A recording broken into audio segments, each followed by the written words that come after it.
still satisfied with Secretary John Vic Remulla as the ILG chief, because, given the strings of fugitives of justice being able to go past law enforcement?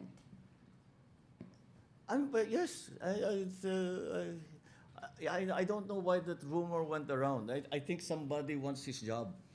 Kaya kinakalat na matatanggal na siya para siguro ang inaasahan nila sila ay mailagay. Pero wala kaming pinaplano na ganun. The only latest change in the cabinet was in Dole. Because Secretary Benny has asked to take a step back. He has some issues that he has to deal with. And so we have appointed a new cabinet secretary for Dole, which was former Senator Francis Tolentino. Thank you, Mr. President. Sir, Yeah. just a